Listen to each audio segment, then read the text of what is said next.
मेरा नाम मनीष है। मिडिल क्लास घराने से संबंध रखता हूँ। मेरी माँ को मेरी शादी का बड़ा ही अरमान था। हर दूसरे तीसरे दिन लड़की देखने चली जाती थीं, लेकिन उन्हें मेरे हिसाब की कोई लड़की पसंद ही नहीं आती थी। अपनी माँ की नज़र में मैं किसी हीरो से कम नहीं था और उन्हें बहू भी खूबसूरत ही चाहिए थी। न जाने कितनी लड़कियों को रिजेक्ट कर चुकी थीं और अब तक उन्हें कोई लड़की पसंद नहीं आई थी। मैं कितनी बार माँ को समझा चुका था कि माँ, पहले लड़की की तस्वीर देख लिया करें, लड़की पसंद आए तभी उसके घर जाया करें। हर बार लड़की को रिजेक्ट कर देना अच्छी बात नहीं है। इस बात पर मेरी माँ मेरे कमर पर एक घूंसा रखती और कहती, तू तो अपनी जबान बंद ही रख, मैं खुद ही अपने हिसाब से लड़की ढूंढ लूँगी और देखना, मुझे मेरी मनपसंद लड़की बहुत जल्दी ही मिल जाएगी। न जाने कितने रिश्ते कराने वालियों से मेरी माँ ने बोल रखा था और हर दूसरे तीसरे दिन लड़की को देखने चल पड़ती थीं। आज भी वो एक लड़की को देखकर आई थीं। कहने लगीं, लड़की तो बड़ी ही प्यारी है, गोल मटोल सी है, भरा भरा शरीर है। मुझे तो भाई ऐसी ही लड़कियां पसंद हैं। जीरो फिगर के नाम पर सूखी हड्डियों जैसी लड़कियां मुझे बिल्कुल भी पसंद नहीं। हाँ, बस रंग थोड़ा हल्का सांवला है, लेकिन कोई बात नहीं, तेरा रंग भी तो ऐसा ही है, तो उससे तो थोड़ा साफ सुथरा ही रंग है। मैं चुपचाप अपनी माँ की बातें सुनता रहा। फिर भी मैं कोई बहुत ज़्यादा खूबसूरत गोरा चिट्टा तो नहीं था, लेकिन ठीक ठाक था। जब तैयार होता तो 10 लोगों में मैं अलग ही नज़र आता था। वैसे ये बात तो माननी होगी कि इंसान चाहे कैसा भी हो, उसे अपना आप अच्छा ही लगता है। दूसरा उसके बारे में क्या ख्याल करता है, इसका उसे कोई फ़र्क नहीं पड़ता। मैं अपने घर में सबसे छोटा था। मेरा बड़ा भाई मेरी माँ का कमाऊ बेटा था, बस मैं ही निकम्मा था। ऐसी बात नहीं थी कि मैं कोई काम नहीं करता था, जॉब करता था, लेकिन तनख्वाह को इतनी ज़्यादा नहीं थी कि आज के महंगाई के ज़माने में गुजारा हो जाए। उधर मेरी माँ को लड़कियाँ पसंद नहीं आती थीं और जो लड़की माँ को पसंद आ जाती, जब वो मुझे देखने आते तो मेरी तनख्वाह का सुनकर रिश्ता देने से मना करके चले जाते। पता नहीं उन लोगों को सिर्फ मेरी तनख्वाह ही क्यों नज़र आती थी। मैं कितना खुशशक्ल लड़का था, ये किसी को नज़र नहीं आता। खैर, जैसे तैसे करके मेरी माँ को लड़की पसंद आ ही गई, जो कि एक बैंक में नौकरी करती थी। उसकी तनख्वाह भी काफ़ी अच्छी थी। मेरी माँ के कहने के अनुसार लड़की बड़ी ही सीधी सादी शरीफ मासूम बच्ची थी। मेरी माँ तो उसके गुण गाए जा रही थीं। मैंने कहा, मुझे और तो किसी बात पर ऐतराज़ नहीं, लेकिन आप जानती हैं कि मुझे बस एक ही बात बुरी लगती है, और वो ये कि लड़की मोटी ना हो। ये सुनकर मेरी माँ ने उल्टा हाथ मारा था। कहने लगी, नहीं है इतनी मोटी, अच्छी खासी खाते पीते ख़ानदान की है, तो बस जरा सी गोल मटोल है। मैंने माँ की बात सुनकर अपनी भाभी की तरफ देखा था। मैंने कहा, भाभी आप ही मुझे बताएं कि लड़की कैसी है। मेरी भाभी भी साथ गई थीं। उन्होंने माँ की तरफ देखा तो माँ ने ना जाने उन्हें क्या इशारा कर दिया। कहने लगी, जो अम्मा बता रही हैं वैसी ही तो है। और मैंने ज़्यादा गौर से नहीं देखा था, लेकिन खाने का जितना भी सामान बनाया था नीलम ने अपने हाथों से बनाया था। अरे उसके हाथों में तो बड़ा ही स्वाद है। मेरी माँ भी कहाँ पीछे रहने वाली थी। कहने लगी, एक तो लड़की नौकरी करती है, पैसे कमाती है, ऊपर से घरदारी भी आती है, और फिर क्या चाहिए तुझे। पता नहीं क्यों अपनी माँ और भाभी की इशारेबाजियाँ मेरे दिल को सुकून नहीं दे रही थीं। लड़के वाले भी मेरी कम तनख्वाह के बावजूद मुझे पसंद करके जा चुके थे और मेरी माँ को भी लड़की में कोई कमी नज़र नहीं आ रही थी। तो रिश्ता पक्का हो गया। रिश्ता पक्का होने के बाद मेरी पहली इच्छा यही थी कि मैं लड़की को देखना चाहता हूँ, लेकिन मेरी माँ कहने लगी, लड़की वालों के घर का ये रिवाज नहीं है कि लड़का लड़की अकेले में मिले। मैंने कहा, अकेले में नहीं, लेकिन सबके सामने तो लड़की को देख ही सकता हूँ ना। इस बात पर भी मेरी माँ ने मना कर दिया। मैंने कहा, अच्छा बाबा, उसकी तस्वीर तो दिखाई सकते हो। इस पर भी मेरी माँ ने मुझे हजार बातें सुना दी। कहने लगी, लड़की के घर का माहौल बहुत ही पुराने ख्याल का है। उसके बाप और भाई को ये बात बिल्कुल पसंद नहीं कि शादी से पहले लड़का उनकी लड़की की तस्वीर भी देखे। मुझे बड़ी हैरत हुई थी। मैंने कहा, माँ ये क्या बात हुई, आप लोग किस दौर में जी रही हैं, आजकल के दौर में ऐसी कोई नहीं करता। मेरी माँ कहने लगी, तुझमें आखिर लड़की देखने की इतनी इच्छा ही क्यों है, कि अपनी माँ और अपनी भाभी पर विश्वास नहीं है। मेरी जिद को देखते हुए भाभी कहने लगी, माँ जी ठीक है, अगर ये तस्वीर देखना चाहता है तो मैं भेज दूंगी इसके नंबर पर, लड़की से अपने नंबर पर मंगवा लूँगी और बाद में इसे भेज दूंगी। अगले दिन मेरे मोबाइल पर भाभी के नंबर से एक लड़की की तस्वीर आई थी। वो लड़की तो बहुत ही प्यारी, खूबसूरत, दुबली पतली सी थी। हाँ, बस चेहरा थोड़ा गोल मटोल सा था। मैंने कहा, यार ये तो ठीक है, मैं तो बेकार में ही डर रहा था। मैं उसी तस्वीर वाली लड़की के सपने 3 महीनों तक आंखों में सजाता रहा। मेरे तो दिल में उसके लिए प्यार पैदा हो गया था, दिल ही दिल में उसका दीवाना हो गया। मेरे ससुराल वालों ने बहुत अच्छा हॉल बुक किया था शादी के लिए। मेरी माँ कह रही थी, दहेज भी अच्छा खासा दे रहे हैं। जाहिर है कमाऊ बेटी है, मेरे बेटे की तरह निकम्मी थोड़ी है। इससे पहले मैं कोई जवाब देता भाभी कहने लगी, अम्मा बस भी करें, क्यों उस बेचारे के पीछे पड़ी रहती हैं। इतना भी निकम्मा नहीं है, 25,000 तो कमाता ही है। कुछ इसकी पत्नी कमाएगी तो घर अच्छा चल जाएगा। मैं भी खुश था कि पत्नी खूबसूरत भी है, स्मार्ट भी और ऊपर से कमाती भी थी। मुझे लग रहा था कि जैसे मेरी तो लॉटरी निकल आई हो। मैं बहुत ही खुशगवार मूड के साथ बारात लेकर हॉल में पहुंचा था। दुल्हन ब्राइडल रूम में थी। मेरे तो चेहरे से मुस्कुराहट ही गायब नहीं हो रही थी, क्योंकि कुछ देर बाद ही वो हसीन परी अपने जलवे बिखेरती हुई आने वाली थी। मगर जब कुछ ही देर बाद वो दुल्हन बनी अपनी सहेलियों के साथ दबी दबी मुस्कुराहट के साथ स्टेज की तरफ आई थी, तो उसे देखकर मेरे तो जैसे होश उड़ गए थे। वो लड़की तो कहीं से भी नहीं लग रही थी। इतना भारी भरकम शरीर, उसे देखकर तो मैं अपना अगला सांस लेना ही भूल गया था। अच्छी खासी मोटी थी और शादी के लहंगे में तो और भी ज़्यादा मोटी लग रही थी। चेहरे पर अच्छा खासा मेकअप थोप रखा था। जब मेरे पास आकर धम से बैठी तो मेरी तो आधी जान ही निकल गई थी। मैंने एक ही नज़र अपनी भाभी और माँ पर डाली थी। दोनों ही मुस्कुराए जा रही थीं, दुल्हन की तारीफ़ें किए जा रही थीं और मेरा जी चाह रहा था कि जो फूलों के हार मेरी सास ने मुझे पहनाए थे वो वहीं उतार कर फेंक दूं और वहां से चला जाऊं। मैं इस वक्त तो बड़े ही गुस्से में बैठा हुआ था। मैं एक सांवली काली लड़की के साथ भी ज़िंदगी गुजार सकता था, लेकिन इतनी मोटी लड़की के साथ तो मैं सवाल ही पैदा नहीं होता था कि ज़िंदगी गुजारता। कुछ देर बाद ही खाना लग गया था, लेकिन मैंने कुछ भी नहीं खाया था। मेरी सास ने मुझे बहुत ही अच्छे ब्रांड की बड़ी कीमती घड़ी पहनाई थी। मेरी माँ को सोने के झुमके दिए थे। मेरी भाभी को भी सोने की चैन दी थी। लड़की ने भी अच्छा खासा जेवर पहन रखा था। मेरी माँ तो ये सब कुछ देख कर निहाल हुई जा रही थी, लेकिन मैं सोच चुका था कि कभी भी इस लड़की को नहीं अपनाऊंगा। विदाई के बाद जब हम लोग घर पहुँचे तो मेरी भाभी ने लड़की को मेरे कमरे में लाकर छोड़ दिया। मेरी माँ कहने लगी, भाई बहुत थकान हो गई, बहुत मज़े का खाना दिया था दुल्हन वालों ने, सब कुछ बड़ी इज्जत से हो गया। ये कहकर कहने लगी, अच्छा चलो सब अपने अपने कमरे में जाओ। लेकिन मैं वहीं बैठा रहा। मेरी माँ ने जब मुझे वहीं पर गुस्से में बैठे देखा तो कहने लगी, तू क्यों मुंह फुलाए बैठा है, जा, तेरी दुल्हन तेरा इंतजार कर रही होगी। मैंने कहा, दुल्हन है वो? दुल्हन ऐसी होती है? अरे पूरा ढोल है अम्मा। मैंने आपसे पहले भी कहा था कि मुझे सिर्फ मोटी लड़कियों से चिढ़ है। मेरे लिए किसी मोटी लड़की को पसंद मत करना। मेरी बात सुनकर मेरी माँ कहने लगी, मोटी थोड़ी है, बस थोड़ी सी गोल मटोल है। मैंने कहा, 100 से ऊपर वजन होगा उस लड़की का। आपने क्या सोचकर मेरी शादी की है उससे? मेरी माँ कहने लगी, और क्या परिस्तान की कोई परी लाती तेरे लिए? 25,000 पर कौन अपनी बेटी देता तुझे, और वो भी खूबसूरत। मैंने कहा, अम्मा ना होती वो खूबसूरत, भले काली होती, लेकिन इतनी मोटी लड़की मुझे नहीं चाहिए थी। अम्मा ना तो मैं कमरे में जाऊंगा, ना ही उसे अपनाऊंगा। वो आपकी पसंद की बहू है, उसे आप ही संभालें। ये सुना था कि मेरे पापा, जो काफ़ी देर से खामोशी से बैठे थे, हम माँ बेटी की बातें सुन रहे थे, कहने लगे, क्या बकवास कर रहे हो तुम? मैंने कहा, पापा मैं बिल्कुल ठीक कह रहा हूँ। मैं उस लड़की के साथ कभी भी ज़िंदगी नहीं गुजारूंगा।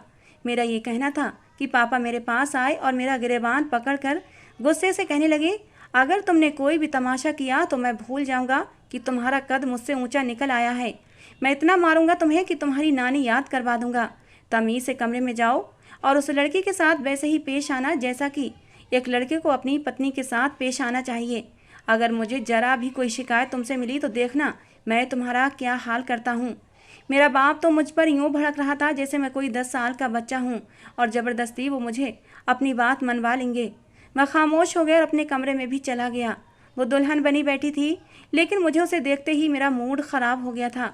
दिल तो चाहा कि उसे खरी खरी सुना दूं कि वो मेरे काबिल है ही नहीं, लेकिन फिर अपने बाप की बातें याद आने लगीं।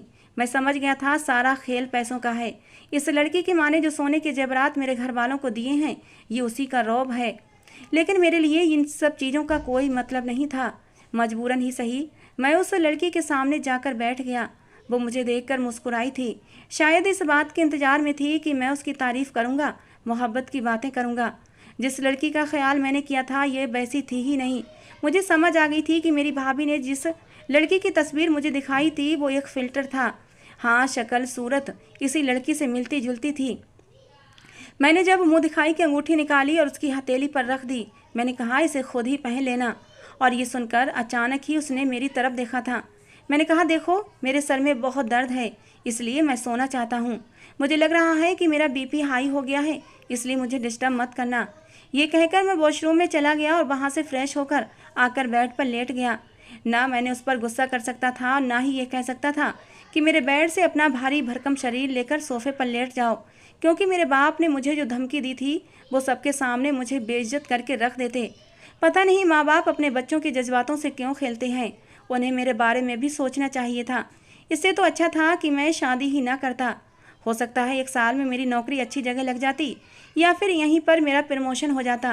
क्या पता मेरी सैलरी 25 से 50 हज़ार भी हो जाती, या फिर 70 से 80 हज़ार भी हो सकती थी। लेकिन मेरे बाप ने तो समझा था शायद मैं ज़िंदगी भर 25 हज़ार ही कमाता रहूँगा। मैं अपने मन ही मन अपनी सैलरी को खुद ही अपने हिसाब से बढ़ा रहा था। लेकिन मेरे माँ बाप ने तो मेरे सर पर सांड जैसी पत्नी को डाल दिया था, जो मेरे साथ जरा भी अच्छी नहीं लगती थी। खैर, मैं बेड के दूसरे किनारे पर लेट गया था। अपनी साइड का लैंप भी ऑफ कर चुका था, लेकिन उसकी साइड का लैंप अब तक जल रहा था। अब वो अभी तक बेड पर बैसी की बैसी बैठी हुई थी। शायद उसे मुझसे इस तरह के व्यवहार की उम्मीद न थी जो मैंने उसके साथ किया था। थोड़ी देर बाद वो उठकर बाथरूम में चली गई। मेरा दिल तो बुझकर रह गया था। क्या कुछ नहीं सोचा था मैंने आज की रात के लिए। खैर, वो वॉशरूम से वापस आई, कब सोई मुझे कुछ पता नहीं चला, क्योंकि मैं सो चुका था। मेरी आँख खुली तो सुबह हो चुकी थी और वो अब भी गहरी नींद सो रही थी। मैंने बेध्यानी में करवट बदली थी कि मेरी आँख खुलते ही मैंने उसका चेहरा देखा था। मोटे मोटे नैन नक्श, भद्दे से, बिल्कुल उसके शरीर की तरह। मैं फ़ौरन से उठकर बैठ गया। तैयार होकर कमरे से बाहर जाने से पहले मैंने उसे भी जगा दिया था।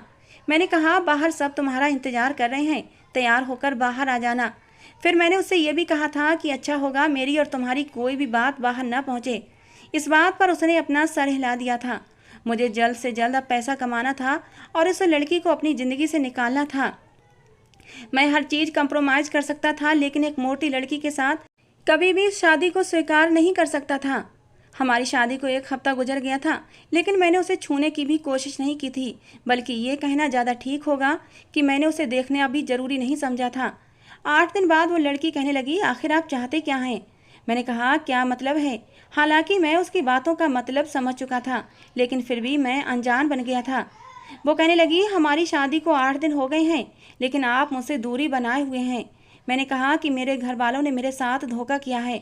फिर मैंने मोबाइल से उसकी तस्वीर दिखाई, जिसे देखकर वो कुछ हैरान हुई थी। मैंने कहा, ये तुमने ऐसी ही भाभी को भेजी थी, फिल्टर के साथ? कहने लगी, नहीं तो मैं जैसी हूँ मैंने वैसी ही तस्वीर भेजी थी। हो सकता है आपकी भाभी ने ही फिल्टर लगाया हो। मैंने अपना आप किसी से छुपाया नहीं है। मैंने कहा, लेकिन मेरे पास तो यही एडिट की हुई तस्वीर आई थी। अब मुझे बताओ, जिस लड़के ने इस लड़की के सपने देखे हों वो तुम्हें कैसे अपना सकता है? देखो, तुम मुझे बिल्कुल भी पसंद नहीं हो और मैं तुमसे कोई भी रिश्ता रखना नहीं चाहता। मेरा ये कहना था कि वो कुछ देर तो चुपचाप मुझे देखती रही। कहने लगी, आपने ये बात मुझे पहले क्यों नहीं बताई? मैंने कहा, तो तुम क्या कर लेती? वो कहने लगी, मैं उसी रात कमरे से बाहर निकल जाती, आपके घर वालों से पूछती कि आप लोगों ने पहले अपने लड़के की रजामंदी क्यों नहीं ली थी, और फिर बाद में मैं अपने घर चली जाती, ताकि सबको ये मालूम हो जाता कि मैं जैसी गई थी वैसी ही लौटी हूँ। शादी के 8 दिन बाद आप मुझसे मेरी सफाई मांग रहे हैं, और वो भी मेरे पूछने पर। क्या समझ रखा है आपने मुझे? मेरे पास उसका कोई जवाब नहीं था। मैंने कहा कि मेरे माँ बाप ने मुझे धमकी दी थी। वो कहने लगी, कुछ भी था, लेकिन आपको शादी की पहली रात ही बता देना चाहिए था। अगर फिल्टर आपकी भाभी ने लगाकर आपको तस्वीर भेजी थी तो इसमें मेरी क्या गलती है?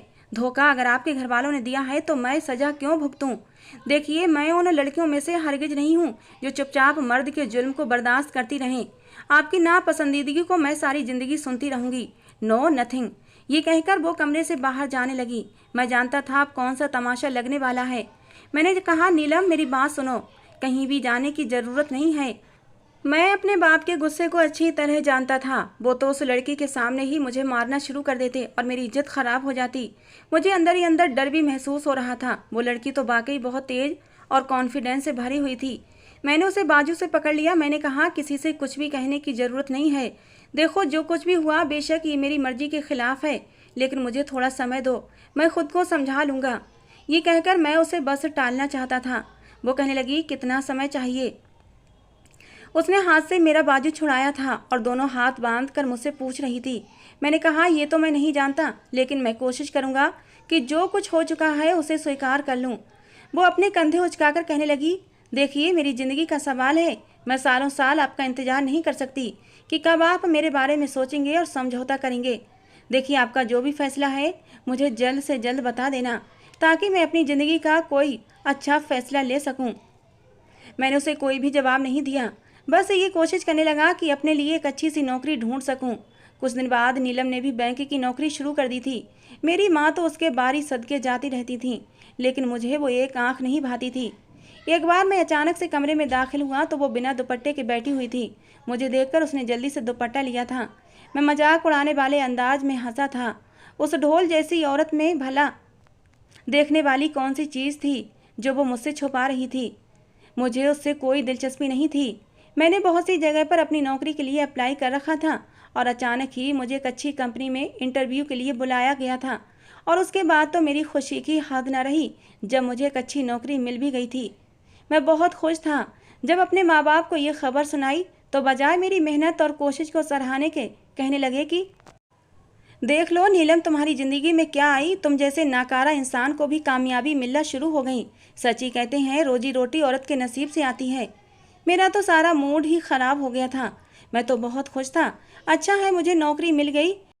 मैं सोच चुका था कि अब जल्द से जल्द नीलम को तलाक दे दूंगा, लेकिन उन्हीं दिनों नीलम के पापा की हालत बहुत ज़्यादा ख़राब हो गई। उन्हें हार्ट अटैक आया था और डॉक्टर ने उन्हें टेंशन देने से मना कर दिया था। नीलम बहुत ज़्यादा परेशान थी और रोए जा रही थी, लेकिन मुझे उससे कोई मतलब नहीं था, ना ही उसके रोने की कोई परवाह थी। मैंने एक बार भी उसे झूठी तसल्ली नहीं दी थी। खैर, मेरी तनख्वाह इस बार अच्छी थी। मैंने सोचा कि मैं नीलम को कह देता हूँ कि अब वो जो चाहे कर सकती है और मैं उसे तलाक के बारे में भी बता देता हूँ। लेकिन जब मैंने ये बात नीलम से कही तो वो कहने लगी, देखिए मुझे अभी तलाक नहीं चाहिए। मेरा बाप बहुत बीमार है, इतना बड़ा सदमा सह नहीं सकता। उसने नम शब्दों में कहा था। अपनी आंखों में आने वाले आंसू साफ करने लगी, लेकिन मुझे परवाह नहीं थी। मैंने कंधे उचका दिए और लापरवाह हो गया। उन्हीं दिनों अपने ऑफिस की कलीग सुहानी से मेरी दोस्ती हो गई थी। वो बहुत ही खूबसूरत और दुबली पतली सी लड़की थी। पहले हमारी बातों का सिलसिला शुरू हुआ था और फिर धीरे धीरे दोस्ती भी हो गई। अब मैं रात भर सुहानी से बातें करने लगा था, अपने कमरे में और नीलम के सामने ही करता था। नीलम खामोश रहती, लेकिन एक बार कहने लगी, ये क्या तरीका है, आपको शर्म नहीं आती? पत्नी को छोड़कर रात रात भर दूसरी औरतों से बातें करते हैं। मैंने कहा, मेरी पत्नी बनने का तुम्हें शौक है, मुझे नहीं। पत्नी बनाने का तुम्हें कोई शौक नहीं है। मैं तो तुम्हें आज़ाद कर देना चाहता हूँ। अब अगर तुम्हारा बाप बीमार है तो इसमें मेरा क्या दोष है? मैंने वैसे भी इतने पैसे कमाने लग गया हूँ कि मेरे माँ बाप ने अगर मेरा साथ छोड़ भी दिया तो मैं किराए का घर लेकर रह सकता हूँ, दूसरी शादी भी कर सकता हूँ, बल्कि करूँगा। तुम चाहो तो वापस जा सकती हो। तुम जैसे ढोल औरत के साथ मैं बाहर तक नहीं जा सकता। लोग तो मेरा मजाक उड़ाते हैं। मेरी बात सुनकर वो चुप सी हो गई थी। 4-5 महीने गुजर चुके थे और मैं उधर सुहानी का दीवाना हो गया था। मैंने जब अपने माँ बाप से दूसरी शादी की बात की तो वो तो हत्ते से ही उखड़ गए। कहने लगे, तुम्हें शर्म नहीं आती? इतनी अच्छी लड़की को छोड़कर तुम किसी और से शादी करना चाहते हो? मेरे माँ बाप की बात में दम इसलिए भी नहीं रहा क्योंकि मैं अच्छे पैसे कमाने लगा था।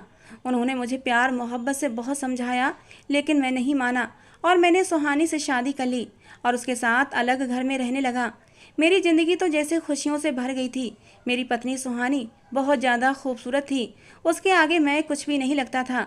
अगर उसके साथ मैं कहीं बाहर जाता तो उसकी दूध जैसी गोरी सफ़ेद रंगत के आगे मेरा सांवला रंग और भी काला लगने लगता था। लोग हमारी जोड़ी को देखकर अजीब अजीब बातें बनाते। हम साथ होते तो लोग हमें ब्लैक एंड वाइट की जोड़ी कहते, चिढ़ाते थे। हम एक पार्टी में गए तो सुहानी की दोस्त मुझे देखकर उसे अलग ले गई। कहने लगी, तुम्हारा पति तो तुम्हारे आगे लंगूर लगता है। तुम इतनी खूबसूरत हो, तुम्हें तो कोई भी जवान खूबसूरत लड़का अपना सकता था। मैं भी वहीं पास ही खड़ा था। ये बात सुनकर मुझे बहुत गुस्सा आया। जब हम वापस घर आए तो मैंने सुहानी से कहा कि तुम्हारी दोस्त बहुत बदतमीज है। वो ड्रेसिंग के सामने खड़ी ज्वेलरी उतार रही थी। कहने लगी, क्या बदतमीजी की है उसने?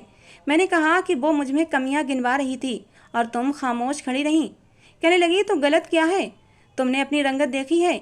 मैं तो कहीं पार्टी में जाती हूँ तो शर्मिंदा होकर रह जाती हूँ। वो ठीक ही तो कह रही थी, मुझे तो कोई भी खूबसूरत नौजवान शादी कर सकता था, बस मैं ही तुम्हारी मोहब्बत में अंधी हो गई थी। मैं तो सुहानी के मुँह से ऐसी बातें सुनकर हैरान हो गया था। अब तो वो मुझसे बात बात पर लड़ने भी लगी थी। बात बात पर मेरी रंगत पर मुझे ताने मारने लगती और मैं चुपचाप सुनता रहता। वो मेरे साथ इसलिए रहती थी कि मेरी तनख्वाह बहुत अच्छी थी। बहुत जल्द कंपनी की तरफ से मुझे गाड़ी भी मिलने वाली थी कि अचानक ही एक दिन मेरी मोटरसाइकिल का एक्सीडेंट हो गया। बहुत बुरी तरह से मेरी बाइक सामने आते ट्रक से टकराई थी। ट्रक का टायर मेरी टांग से गुजर गया था। मैं दर्द के मारे चिल्ला रहा था। मुझसे दर्द बर्दाश्त नहीं हो रहा था और कुछ ही देर में मैं बेहोश हो गया था। जब होश आया तो मैं हॉस्पिटल में था। डॉक्टर मेरी आधी टांग काट चुके थे। ये सदमा मेरे लिए बहुत बड़ा था। सुहानी उस समय हॉस्पिटल में ही थी। जब मुझे होश में देखा तो मेरे पास आ गई। मैंने कहा, मेरे माँ बाप को खबर कर दो, मैं उनसे मिलना चाहता हूँ। सुहानी की खातिर मैंने अपने माँ बाप को नाराज़ किया था और सुहानी से शादी के बाद मैंने पलट कर भी अपने माँ बाप की खबर नहीं ली थी। सुहानी कहने लगी, मैं भी यही चाहती हूँ कि तुम अपने माँ बाप को खबर करो और उनके साथ ही चले जाओ, क्योंकि मैं तुम्हारे साथ अब ज़िंदगी नहीं गुजार सकती। काले तो तुम पहले ही थे, अब तो लंगड़े भी हो चुके हो। एक टांग तुम अपनी एक्सीडेंट में खो चुके हो। उसकी बात सुनकर मैंने कहा, सुहानी, मुझे इस वक्त तुम्हारी ज़रूरत है और बहुत जल्द मैं अपना इलाज करवा लूँगा। मेरी कंपनी पैसा देगी। कहने लगी, कौन सी कंपनी? बॉस ने तो जब से तुम्हारे एक्सीडेंट की खबर सुनी है और ये सुना है कि तुम अपाहिज हो गए हो, तो उन्होंने तुम्हारी जगह किसी और को रख भी लिया है। खैर, वो मेरा फ़ोन मेरे हाथ में थमाकर कहने लगी, जितनी जल्दी हो सके मुझे तलाक दे देना। ये कहकर वो जा चुकी थी और मैं हक्का बक्का उसे जाता देखता रहा। कुछ देर तो मुझे अपने कानों पर यकीन ही नहीं आया था कि पत्नी ऐसी भी होती है। वह बहुत परेशान हो गया था। इसी टेंशन में मैं सूख कर कांटा हो गया था। मैंने अपने घर वालों को फ़ोन करके बता दिया था। मेरे मम्मी पापा, मेरे बहन भाई सब तड़पते हुए मेरे पास पहुँचे थे। यहाँ तक कि नीलम भी आई थी। उसे अपने सामने देखकर मैं हैरान हुआ था। मुझे तो लगा था वो अपने घर वापस जा चुकी होगी, लेकिन वो तो मेरे घर वालों के साथ ही रह रही थी। मुझे देखकर उसकी आंखों में आंसू आए थे। ये मेरे लिए हैरान कर देने वाली बात थी। मेरे माँ बाप मेरे साथ लगे रोए जा रहे थे। मेरे पापा मेरे पास बैठे कहने लगे, तुम किसी चीज़ की चिंता मत करना। मेरे माँ बाप मुझे घर ले आए। नीलम मेरा बहुत ख्याल रखने लगी थी और मैं हैरान था कि वो ये सब कुछ क्यों कर रही है। मैंने तो उसे कभी कोई खुशी दी ही नहीं थी। हमेशा उसे मोटी ढोल कहकर पुकारता था, उसे ताने देता था। जब तक वो अपनी जॉब पर होती, मेरी माँ और मेरी बहनें मुझे संभालती थीं। मेरे पापा भी मेरे बहुत ख्याल रखते थे। मैं तो उनके सामने नज़र उठाने के काबिल भी नहीं रहा था। हाथ जोड़कर उनसे माफ़ी भी मांग चुका था। वो कहने लगे, हमने तुम्हारे लिए जो लड़की पसंद की बहुत अच्छी थी, लेकिन तुमने दिखावे की खूबसूरती को पसंद किया। जो व्यवहार तुमने नीलम के साथ किया, कोई और होती तो ये घर छोड़कर चली जाती, लेकिन वो तुम्हारे पीछे तुम्हारे घर वालों का ख्याल रखती रही। तुम्हारे पीछे तुम्हारे पापा की तबीयत कितनी ख़राब हो गई थी, घर में भी तंगी आ गई थी। सारा खर्चा नीलम ने ही उठाया था और तुम्हारे पापा की सेवा भी बहुत की थी। ये सुनकर मैं शर्मिंदा हुआ। मैंने बाकी उसके साथ गलत किया था, वो जैसी भी थी, लेकिन उसने भी अपनी आने वाली ज़िंदगी को लेकर और मुझे लेकर सपने सजाए होंगे, लेकिन मैंने उसके सारे सपनों को तोड़कर किरची किरची कर दिया था। जब वो ऑफिस से आई तो मेरे लिए खाना बनाकर मेरे पास आ गई। मेरे सामने ट्रे रख दी। कहने लगी, आप खाना खा लें तो मैं आपको नहला देती हूँ। मैं खाना खाने के लिए ट्रे उससे हाथ से ली, लेकिन खाना खाने की बजाय उसे साइड पर रख दिया और नीलम का हाथ थाम लिया। ये देखकर वो मुझे हैरान होकर देखने लगी। मैंने कहा, नीलम, मुझे माफ़ कर दो, मैंने तुम्हारी कदर नहीं की। उसने अपना हाथ मेरे हाथों से छुड़ा लिया। कहने लगी, ये बातों का समय नहीं है। 2 महीने में ही नीलम ने इतने पैसों का इंतजाम कर लिया था कि मेरा ऑपरेशन हो जाता और एक नकली टांग लग जाती, और यही हुआ। नीलम के इंतजाम किए हुए पैसों से मेरा ऑपरेशन हुआ, नकली टांग भी लग चुकी थी। उससे ये हुआ था कि मैं अब लंगड़ाकर चल फिर सकता था, नौकरी भी दोबारा से करने लगा था। मैं तो उसका जितना भी धन्यवाद करता उतना कम था। मैं चाहता था अब उसे वो मोहब्बत दूँ जिसकी वो हकदार है, लेकिन जब भी मैं उसके करीब जाने की कोशिश करता वो मुझसे दूर हो जाती। एक बार मैंने उसका हाथ थाम लिया। मैंने कहा कि मेरे पास बैठो, लेकिन वो मेरे पास नहीं बैठी। वो मेरी सेवा करती थी, मेरे लिए खाना लेकर आती, मेरे सारे काम करती, लेकिन मुझसे प्यार के 2 बोल नहीं बोलती थी। मैंने कहा, नीलम, अब तुम्हें क्या प्रॉब्लम है? मैं तुम्हें अपनाना चाहता हूँ, तुम्हें हर खुशी देना चाहता हूँ। वो कहने लगी कि अब मेरे पापा की तबीयत काफ़ी अच्छी है, अब आप मुझे तलाक दे सकते हैं। ये सुनना था कि मेरे होश उड़े थे। मैंने कहा, नीलम, ये तुम क्या कह रही हो? मैं तुम्हें तलाक क्यों दूंगा? तुमने मेरा बहुत साथ दिया है। वो कहने लगी, वो मैंने अपनी आदत से मजबूर होकर दिया है। किसी को अपने सामने तकलीफ में नहीं देख सकती। आपके पापा को भी नहीं देख पाई थी और ना ही आपको देख सकी। मैं यहाँ पर सिर्फ इसलिए थी क्योंकि मेरे पापा इतना बड़ा सदमा सह न पाते। मैंने अपने घर में किसी से इस बात की चर्चा नहीं की थी कि आपने दूसरी शादी कर ली है। ससुराल में भी खामोशी से समय गुजारती रही, लेकिन अब मुझे वापस जाना है। आप भी ठीक हो गए हैं, आपकी नौकरी भी लग चुकी है। कोई भी खूबसूरत लड़की आपसे फिर शादी के लिए तैयार हो जाएगी। और वैसे भी मुझ जैसी ढोल लड़की आपके साथ कहाँ जचती है। मैंने उसका हाथ दोबारा से पकड़ लिया, इस बार बहुत मजबूती से पकड़ा था। मैंने कहा, मैं कौन सा खूबसूरत हूँ, मेरी रंगत भी तो सांवली है, मुझे कोई भी लड़की तुम्हारे अलावा स्वीकार नहीं कर सकती। सुहानी की बातें मुझे याद आने लगी थीं, किस तरह से वो मेरा मजाक उड़ाया करती थी। मैं भूल गया था कि मेरे अंदर भी कमी है। सारी कमियां मुझे उस समय नीलम में ही नजर आती थीं। उसका मोटापा नजर आता था, उसका इतना खूबसूरत दिल मुझे नजर नहीं आया था। लेकिन जब आईना मुझे नजर आया तब मुझे सारी हकीकत समझ आई थी। जब मेरी शादी सुहानी से हुई थी और बहुत जल्दी ही सुहानी मुझसे ऊब गई थी, और इधर नीलम ने कभी मुझे पलटकर जवाब तक न दिया था। मेरी आंखों में आंसू आ गए थे। आंखों में आंसू तो नीलम के भी ठहरे हुए थे। मैंने कहा, मुझे माफ़ नहीं कर सकती हो क्या? बेशक मेरी गलती बड़ी है, लेकिन जो सज़ा तुम मुझे देना चाहो वो दे सकती हो। मैंने उसके सामने हाथ जोड़ दिए। मैंने कहा, मुझे माफ़ कर दो। मेरा ये कहना था, उसने मेरे दोनों हाथ थाम लिए। कहने लगी, मुझे शर्मिंदा मत करें। मैंने कहा, नीलम, शर्मिंदा तो मैं हूँ। ये कहकर मैंने नीलम को अपनी बाहों में समेट लिया था। और आज शादी के 1.5 साल बाद मैंने नीलम को उसके हक का प्यार दिया था। मेरी शादी को आज 5 साल हो चुके हैं और आज भी नीलम वैसी ही है, लेकिन मुझे दुनिया भर की हसीन लड़कियों से ज़्यादा खूबसूरत लगती है, क्योंकि उसका दिल बहुत खूबसूरत है। भगवान ने मुझे 2 बेटे भी दिए हैं। किसी की जाहिरी खूबसूरती ना देखें, उसकी रंगत मोटापे को देखने की बजाय उसकी खूबसूरत परवरिश और उसके संस्कारों को देखें, ताकि आपका घर स्वर्ग बन सके, जैसा कि मेरा घर बना था। दोस्तों, आज की हमारी ये कहानी कैसी थी ज़रूर बताना। पसंद आई हो तो प्लीज़ लाइक करना। रोज़ एक नई कहानी सुनने के लिए हमारे चैनल को भी सब्सक्राइब करना। मिलते हैं दोस्तों अगली किसी नई कहानी के साथ।